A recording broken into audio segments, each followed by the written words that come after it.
দুপুর 12:15 দিকে দুটি শপথ নিয়েছেন জামায়াতে ইসলামী থেকে নির্বাচিত এমপিরা।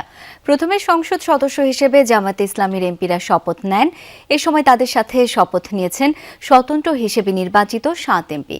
একই সাথে শপথ নেন ঢাকা 6 আসন থেকে নির্বাচিত ধানের শীষের প্রার্থী ইশরাক হোসেন। বিজলি কেবলসের স্কিন কোটেড ইনসুলেশন আগুন প্রতিরোধী। বিজলি কেবলস, নিরাপদ আজীবন। তিনি দেরিতে আসায় বিএনপি দলীয় এমপিদের সাথে শপথ নিতে পারেননি।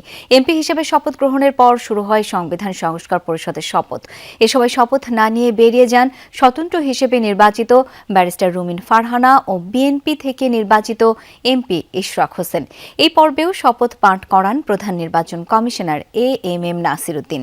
এবারের নির্বাচনে 297টি আসনের মধ্যে বাংলাদেশ জামায়াতে ইসলামী এককভাবে পেয়েছে 68টি আসন।